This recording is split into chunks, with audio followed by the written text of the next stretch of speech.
Bem-vindo ao curso de Cálculo Diferencial e Integral. Em aulas passadas, nós vimos que o limite de 2x mais 3 quando x tende a 1 foi 5. Vejamos agora uma interpretação geométrica deste fato. Temos aqui representado o gráfico da função f de x igual a 2x mais 3, que é uma reta, como nós já sabíamos. E agora perceba que, neste intervalozinho aqui, próximo do 5, estão concentrados os valores para a função. E aqui, no eixo x, nós estamos concentrados alguns valores para x. Perceba que, quanto mais eu espremer este intervalo aqui nas proximidades de 5, mais eu espremerei esse intervalo aqui nas proximidades de 1. E além disso, perceba o seguinte. De 5 para 4,5, eu subtraí 0,5. De 5 para 5,5, eu somei 0,5. Já aqui, de 1 para 0,75, nós percebemos que subtraiu-se 0,25. E de 1 para 1,25, somou-se 0,25. Existirá uma relação entre este número que eu estou subtraindo e ele mesmo somando, né, esse incremento e esse decremento, e o que acontece aqui com o x nessa proximidade do 1. Na verdade, perceba que aqui teve um decremento e um incremento de 0,5. E aqui foi de 0,25, ou seja, que é a metade. Nós vamos ver com mais calma daqui a pouco como e por que isso aqui está acontecendo. Mas o importante nesse momento é, quanto mais eu quiser espremer os valores da função aqui próximo de 5, mais eu poderei espremer os valores de x aqui próximo de 1. E como para cada valor que eu escolhi aqui, desse incremento ou decremento, eu consigo determinar um valor para eu decrementar aqui e incrementar aqui, então eu posso afirmar que o limite dessa função, quando x tende a 1, é igual a 5. Vejamos agora uma definição formal de limite. Primeiro, aproveito para dizer o seguinte. Um texto em matemática deve ser lido com bastante cuidado. Se você não entender uma palavra sequer ou uma frase sequer, com certeza, muito provavelmente, não vai conseguir entender o texto. Então vamos aqui, frase por frase. Seja uma função f e um número qualquer c no intervalo aberto de a até b. Então você tem uma função f qualquer e você tem um intervalo aberto que vai de a até b e tem um número c lá dentro. Suponha que essa f seja definida no intervalo aberto de a b, mas não necessariamente em c. Isso significa o quê? Que f tem valor para qualquer número nesse intervalo ab. Mas pode ser que ela não tenha valor para c ou pode ser que tenha, não importa. Neste caso aqui.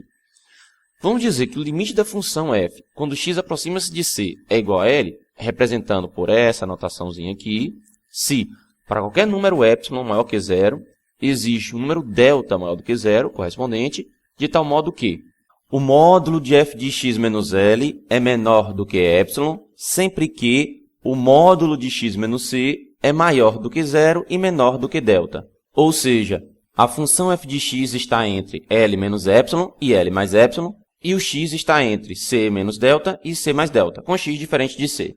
Vejamos agora uma interpretação geométrica disso, para esclarecer a ideia.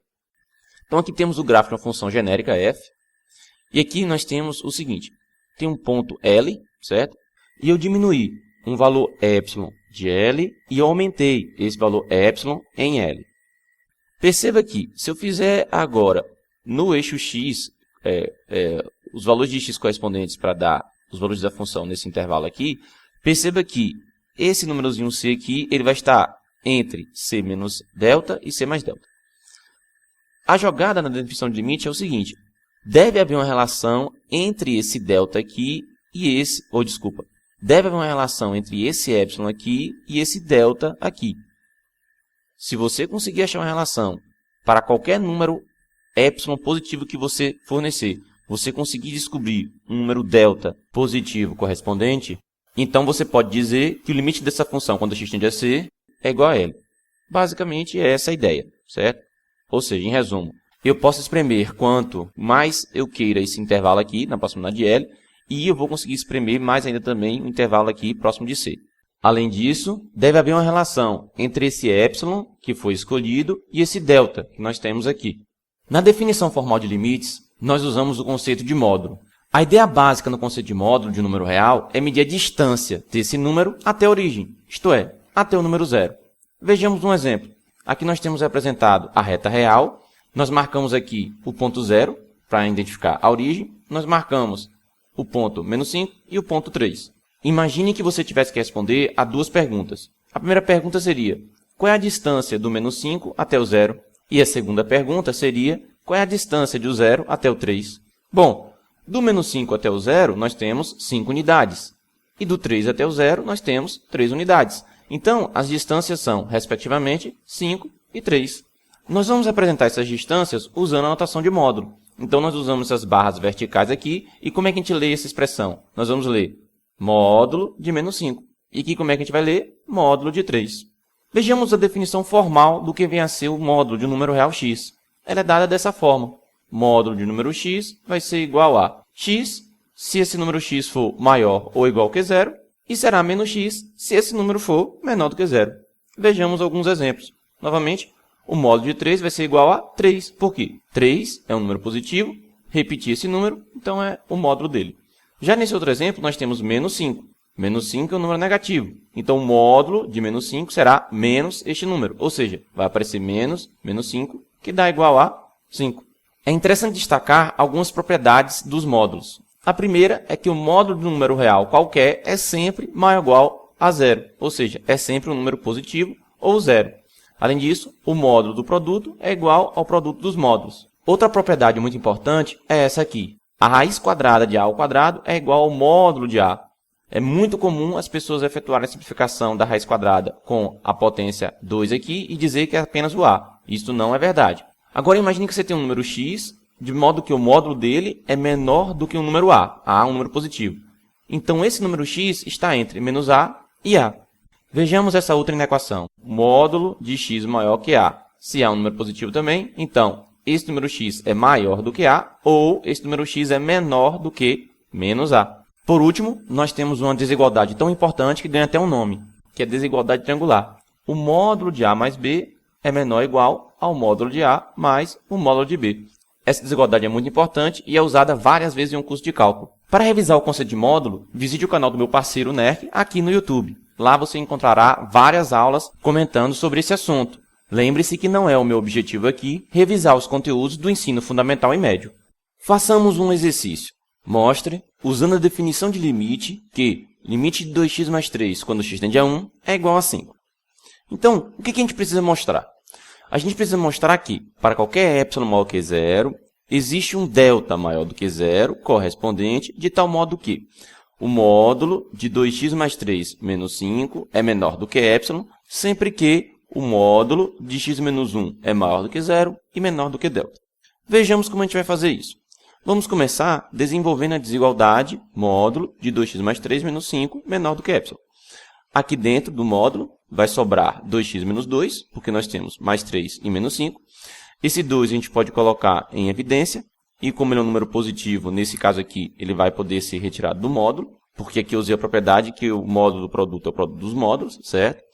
Esse 2 que aparece aqui agora multiplicando, posso passar dividindo. Ele é um número positivo, não vai alterar a desigualdade, se eu dividir toda a desigualdade por 2. E eu fico com essa desigualdade aqui agora, certo? Módulo de x menos 1 é menor do que epsilon sobre 2. Pois bem, comparando agora a desigualdade 0 menor do que módulo de x menos 1 menor do que delta, com a desigualdade que nós obtivemos, que foi módulo de x menos 1 menor do que epsilon sobre 2, então a gente percebe que uma escolha é exatamente fazer delta igual a epsilon sobre 2. Na verdade, funcionaria também se eu pegasse delta menor do que epsilon sobre 2. Mas aqui vamos colocar delta igual a epsilon sobre 2. Desse modo, o que a gente provou? A gente provou que, para qualquer epsilon maior do que 0 que você fornecer, existe um delta maior do que 0 correspondente, que é delta igual a epsilon sobre 2, de tal modo que o módulo de 2x mais 3 menos 5 é menor do que epsilon, sempre que o módulo de x menos 1 for maior do que 0 e menor do que delta. Desse modo, eu provei pela definição que o limite de 2x mais 3 quando x tende a 1 é igual a 5.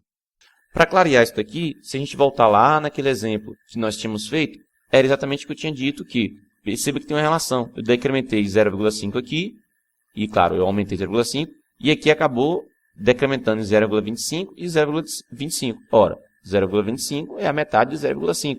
Então, não é à toa que essa coisa aqui aconteceu.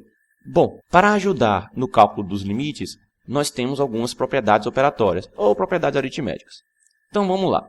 Seja k uma constante qualquer e considere que os limites de f de x quando x tende a c e de g de x quando x tende a c existem. Então são válidas as afirmações abaixo. A primeira é essa daqui. Se eu tiro o limite quando x vai para c de uma determinada constante multiplicando a função, então é o mesmo de eu fazer o limite da função quando x tende a c e o resultado multiplicar pela constante. Entre aspas, é como se a constante pudesse sair do limite.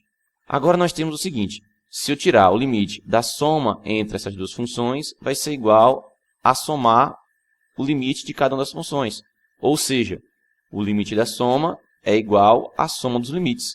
Uma consequência da propriedade 1 e da propriedade 2 é exatamente a propriedade 3.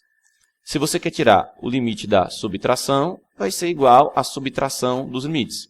Quarta propriedade, o limite do produto é igual ao produto dos limites. Por fim, limite da divisão é igual à divisão dos limites. Claro que esse limite aqui, no denominador, não pode ser zero, senão você teria uma divisão por zero, o que não está definido. O importante em todas essas operações, nessas propriedades, é que todas elas devem ser demonstradas. Principalmente se você vem de um curso de matemática, você tem praticamente a obrigação de estudar as demonstrações para essas propriedades. Eu não vou fazê-las aqui, mas está amplamente disponível nos livros de cálculo que você tem e que nós temos por aí. Ok? Bom, vejamos um exemplo, um exercício. Vamos calcular o limite de 5x mais 2, quando x tende a 4, usando as propriedades operatórias. Vamos ver. Bom, a primeira propriedade operatória que eu posso usar é o limite da soma e a soma dos limites. Então, o limite de, quando x tende a 4, de 5x mais 2, vai ser o limite de 5x quando x tende a 4, mais o limite de 2 quando x tende a 4. Aqui eu tenho um produto, ou ainda uma constante. Eu poderia também usar aqui numa boa a propriedade 1, que é uma constante, pode ser do limite. Mas aqui eu estou usando a do produto, não tem problema. Então nós temos o limite de 5, quando x vai para 4, o limite de x quando x vai para 4, mais o limite de 2 quando x vai para 4.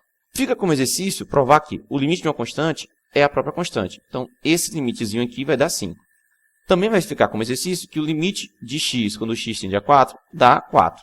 De novo, o limite de uma constante é a própria constante. Então, no final das contas, vai ficar 5 vezes 4 mais 2 igual a 22. Então, 22. Perceba que eu só estou fazendo isso aqui para você enxergar as propriedades operatórias sendo aplicadas. É óbvio que quando você já pega uma certa experiência no cálculo de limite, você não vai destrinchar e exibir todas as propriedades operatórias que você está usando. Mas é importante você notar e é importante você perceber que você está usando essas propriedades, mesmo que implicitamente. Passamos mais outro exercício. Calcula o limite, quando x tende a 2, de x menos 2 sobre x ao cubo menos 4x, usando as propriedades operatórias. Primeiro, perceba o seguinte. Esse limite aqui tem um probleminha. Se você aproxima 2 aqui, no lugar de x, você tem que no numerador vai aparecer 0. Se você aproxima aqui por 2, você vai ter 2 ao cubo, que dá 8, menos 4 vezes 2, que também é 8, e aí você teria um denominador sendo 0. Ou seja, você tem um limite onde o numerador vai para 0 e o denominador vai para 0. Isso é uma indeterminação. Então, você primeiro tem que trabalhar com esse limite, fazer algum tipo de simplificação, para não ter mais essa indeterminação. Então, vamos fazer isso. Aqui no denominador, o que eu fiz? Coloquei x em evidência, certo? Então, apareceu x que multiplica x ao quadrado menos 4. Usando o produto notável, x ao quadrado menos 4, eu sei que é x menos 2, que multiplica x mais 2. E eu vou poder simplificar o x menos 2 que eu tinha no numerador com o x menos 2 que eu fiz aparecer no denominador. Então, no final, esse limite aqui, simplificado, é o mesmo que calcular esse limite aqui. Lembrando que essa simplificação só pode ser feita porque x não é 2. X se aproxima de 2. Como x não é 2, esse número aqui ele nunca vai ser 0. Então, por isso que eu posso simplificar os dois aqui. Então, mas tudo bem. Continuando agora aqui sim eu vou usar as propriedades operatórias. O que eu tenho? Eu tenho a divisão, então eu peguei e apliquei a divisão.